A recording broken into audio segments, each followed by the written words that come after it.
Okay, gonna do a follow-up on the all-around jacket. I've had this since February this year. That's when I initially did my video. I've had the opportunity in the past month to test the wide range of weather I'm exposed to, so I can talk about it now because I've worn it through all that. Right now it's about mid to upper 40s and a good Seattle drizzle, typical weather for this time of year. A week ago, we were not having typical weather for this time of year. It got down into the lower teens, everything froze, and we had tons of snow, at least tons of snow for us, which was, I don't remember exactly what it was, probably 4 to 8 inches, which is a lot for Seattle. And what was really odd is because it was so cold and because it stayed below freezing for a week straight, the snow we got was not the usual wet slush. It was very dry mountain snow. Great traction, easy to drive on. As it started to melt, that was really fun because then it turned into your typical slush. But yeah, so I was able to wear this out in temps down to about 15 or less, a little bit of wind here or there, and tons of snow. And you know, my other Weatherwool products have performed excellent in those kinds of conditions, and this was no different. I do, when it gets really cold like that and in the snow, I will wear some Filson Mackinac wool pants. And 15 degrees, in my opinion, is not cold enough to wear thick wool pants like that and a coat this thick if you're going to be doing anything super active.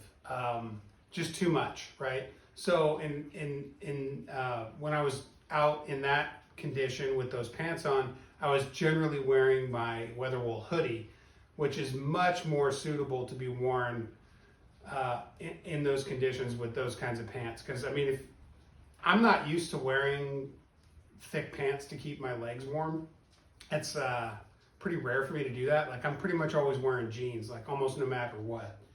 Even out in the rain all day, because it's rarely so cold here that having wet pants is a problem. Like, you're just not going to get hypothermic that way generally. And so it's kind of weird, unusual for me to wear those. I've only worn those pants.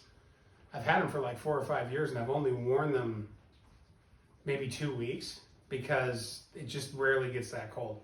So I will tell you that. But I did go out in thinner pants with this on and was very active, and I was still super warm, despite the fact that my legs were not covered in thick wool. So that's great. Zero problems with snow performance. Of course, I've been over this in my other video as far as storage options, and the amount of storage in this jacket is insane. I'm not usually a guy who likes to stick stuff in my pockets, so I try to avoid that. But if you do have to stick stuff in your pockets, man, there's a lot of room in this thing. You'll notice now I do not have the double hood on. I did use the double hood, have used it. I've used it in heavy rain, heavy wind, cold. The double hood is very thick and very heavy, and it's built that way on purpose to be used for extreme conditions. It's pretty rare that conditions will ever be extreme enough that I actually have to use it, and it weighs a lot. So I try to keep it off the jacket. Of course, today it's raining like crazy. I have a waxed Filson cap that does a perfectly fine job of keeping my head dry.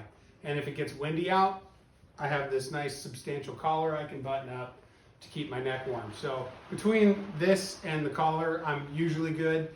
But I have used that hood in extreme rain. If it's possible to get water through this jacket or through the double hood, I'm not aware of it. I've had them out for periods over an hour in drenching rain, the kind of rain that if you're wearing cotton, you're going to be out for a couple of minutes and soaking wet, completely head to toe. And just not even, I mean, no indication that any water has gone through. The weight of the jacket and the hood has increased because the wool has absorbed some water, but it sheds water really well. In fact, these Weatherwool garments shed water better than any wool I've ever had before. It's kind of astonishing. So, for example, my Weatherwool hoodie and my Filson jack shirt are similar in terms of the thickness of the material, and there's just no competition between which one sheds water better. It's the Weatherwool all the way.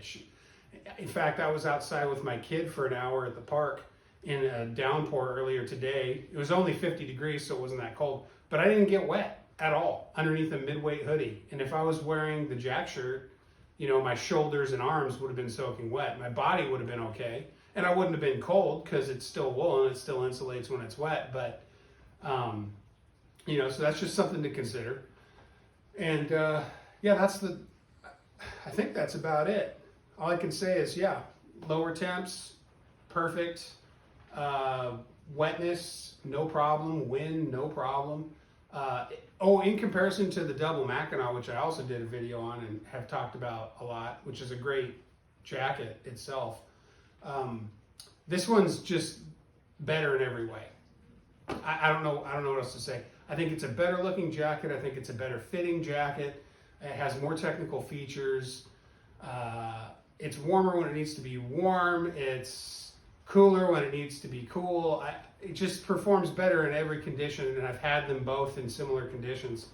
I would say this one now I've probably had in slightly more extreme conditions than I ever had the Mackinac in. And yeah, you know, it's just better in every way. And Weatherwool's a fantastic company. I don't think you can go wrong. Yeah, performance-wise, it used to be that the hoodie was my favorite, and most of the time I'm probably still going to be wearing the hoodie over this just because temperatures here don't get that cold. But I have to say, like, if I had to pick one, it would be this one. This thing's amazing. It's 50. It was almost 50 degrees out earlier today. I don't know what it is now, but it's probably in the upper 40s right now.